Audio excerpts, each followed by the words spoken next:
This is Nancy Daniel, and I want to talk about the book of Job.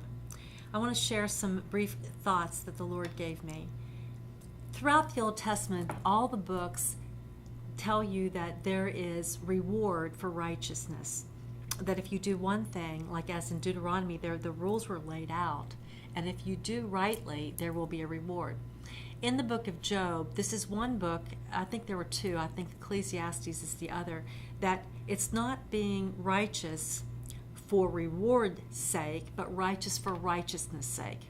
So we see that Job, throughout this book, was learning to be righteous for righteousness' sake. The book of Job is a paradox. In here, there are friends who are wise, the wisest in the land, and they come to impart wisdom. In fact, this is a book of wisdom. It's one of the books of wisdom in the Bible, in the Old Testament. And so we see, how did Job learn wisdom? Well, the enemy, the Satan, was actually released into Job's life, and it was allowed him to take away everything, and it did. He took away all of his goods and his family, except his wife, the first wife at the time. And he was in great pain, too, with the boils. You notice, though, that through those suffering, the lack and the suffering that Job endured in the first part of the book, that Job never cursed God, never did he rebel against God. In fact, he kept a right heart. His wife said, just curse God and died, Job. And Job says, no, must we only receive that which is good and not everything else from the Lord? So his heart remained right. It was when the enemy turned as an accuser of the brethren through the wise men that Job was moved to another position and understanding with God. After all the suffering, his heart remained pure, it seems, before the Lord. So here are these wise men to come and help him with wisdom on the matter. Did he learn wisdom from them? No, but throughout the entire book, we're going to see what wisdom comes from. The men pushed Job, and they caused him to look at his heart. They accused him of sin or even being deserving worse than he already had and received. What this caused Job to do, the accuser of the brethren through these men, caused Job to look at himself and look at his actions and say, no, I did right before God. And it caused him to rebel against the Lord and be angry and say, Lord, you aren't doing right. So his accusation turned toward God, meaning that the accuser came to Job, and then it came through Job to the Lord and caused him to stumble in that way. When that happened, what ends up happening is it shuts off the communication between he and God, and he can't hear God, he can't feel God, he can't relate to him anymore. It's God is at a distance now.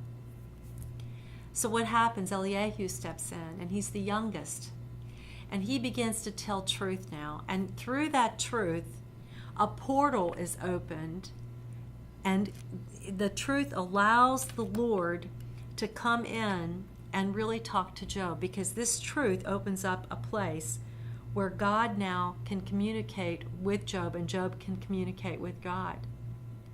I believe God did appear to Job in some way, because it says that I only knew you, and now I see you, or I have seen you. So I believe the Lord did see many things. He did understand. He did see God in some way. I believe it was a very fearful thing, and I believe that the fear of the Lord is the beginning of wisdom. So I really feel that wisdom did not come through man, even though Eliyahu made a portal and by telling truth was able to open up a place where God could come in and speak to him, and the fear of the Lord could enter in, and he was given a heart of wisdom. You know, I don't believe it was all that he suffered. That this is the paradox. It was not all that he suffered necessarily that was his driving force. But I believe that it was the accuser that caused him to look at himself and defend himself before God. Eliyahu says, If only you were to ask the Lord, come to God and say, God, I don't think I've sinned. If I have, show me and I'll change. But Eliyahu says you didn't say that. So we see these things, we see this paradox and the shifts here, and the real change comes when the fear of the Lord enters Job. And Job says, this is all too big for me. I know not. Lord, I'm so sorry. I've sinned. I've fallen short. Wisdom enters in. It reminds me of David and the ark when Uzziah studies the ark. David always knew God as a father, I believe, as a protector and a provider, because that's who he was. But when Uzziah studies the ark and he dies immediately, all of a sudden David backs up. He's like, whoa, wait a minute. I don't know about this. And he steps away because it was too much to handle. The fear of the Lord is a really overwhelming thing. And it's something that we all need more of. It's not just I'm afraid or I'm in awe of God. It's knowing and perceiving the bigness to where it takes the breath out of us and that we can barely breathe when we feel his presence that's so big. But we need it. We need more. John Bevere talks about it. He had a book about it, and we've experienced some little taste of it, but I dare say we've not understood the fear of the Lord, nor do we have a big picture of that. We ought to be grateful because it's overwhelming when you meditate on that. So what happens?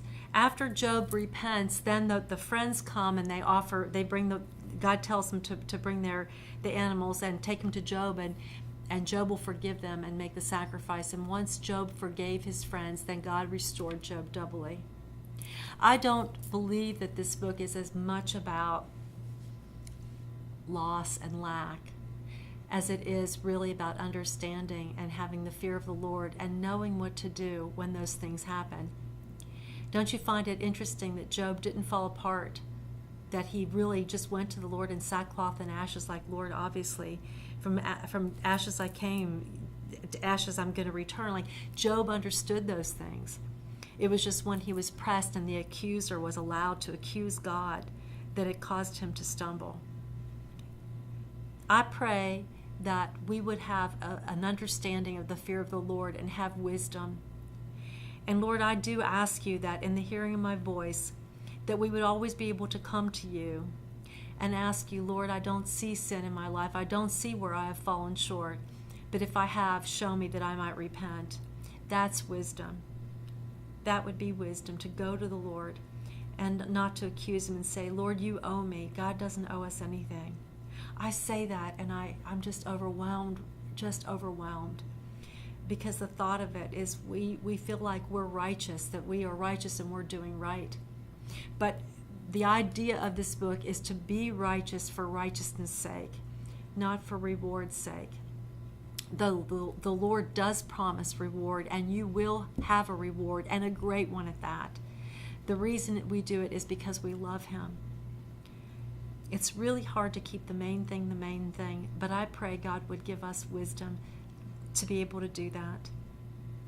Bless you, and thank you very much.